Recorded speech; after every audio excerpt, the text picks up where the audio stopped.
MLA గారు కూడా మన మధ్యన ఉన్నందుకు మనకు సంతోషం.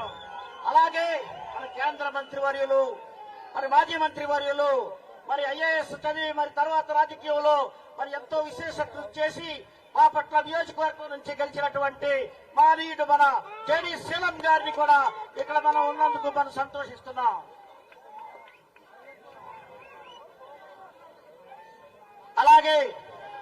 అలాగే కేబీఆర్ అంబేద్కర్ గారు ఉన్నారు, అలాగే మన వ్యక్తిగత ప్రసాద్ గారు ఉన్నారు, మన మాజీ ఎస్సీ చైర్మన్. మొత్తం మాల సహోదరులందరూ ఇక్కడే ఉన్నారు. కాబట్టి మన గొల్లపల్లి సూర్యారావు గారు ఉన్నారు, జడ్పీ చైర్పర్సన్ విజయమ్మ గారు ఉన్నారు, మరి మన పిఎస్ఎన్ మూర్తి గారు ఉన్నారు, అలాగే మన పండు అశోక్ గారు ఉన్నారు, మరి బ్రహ్మాండమైనటువంటి ఉప్పులెట్టి కల్పన గారు ఉన్నారు. కాబట్టి అందరూ ఎందరో నాయకులు ఉన్నారు. స్టేజీ మీద ఉన్న అతిరథ మహారాజులు. ఈనాడు ఈ సభ ఎందుకు పెట్టాల్సి వచ్చింది అనేటటువంటిది మనం తెలుసుకోవాలి.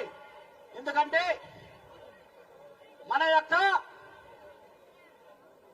ఆత్మ గౌరవానికి సంబంధించినటువంటి మన అంబేద్కర్ గారు పెట్టినటువంటి రాజ్యాంగంలో ఉన్నటువంటి రిజర్వేషన్లని బలహీనపరచడానికి, మరి రిజర్వేషన్ విభజించడానికి, వర్గీకరణ చేయడానికి పూనుకున్నటువంటి ఈ ప్రభుత్వానికి బుద్ధి చెప్పాలి అనే ఉద్దేశంతో ఇక్కడ మనమంతా కూడుకుని ఉన్నాం. ఈ సభ మాలల సభ గర్జిస్తుంది, ఉదంతరాళం గర్జిస్తుంది, రథం తొక్కుతూ పదం పోడుతూ ఉదంతరాళం గర్జిస్తుంది, మరో ప్రపంచాన్ని సృష్టిస్తుంది. మాలలు మల్ల యోధులు, మాలలో పౌరుషం గల వాళ్ళు, మాలలో రోషం కలిగిన వాళ్ళు, మాలలో పోరాట యోధులు అనేటటువంటిది మనం అనేక విధాలుగా చూసాం.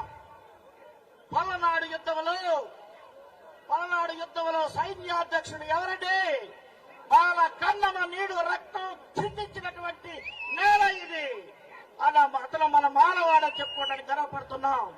ఈ భారత రాజ్యాంగాన్ని రచించి మరి దేశ విధి విధానాలని లిఖించి తరతరాలుగా యుగాలుగా అణగారిపోయిన వర్గాలకి జీవాన్ని ఇచ్చినటువంటి మహనీయుడు డాక్టర్ బిఆర్ అంబేద్కర్ గారు యొక్క మరి మన వారసులం. మనం మాలలం అంటే అంబేద్కర్ వారసులం, మాలలం అంటే మహర్ కులస్తులం మాలలం.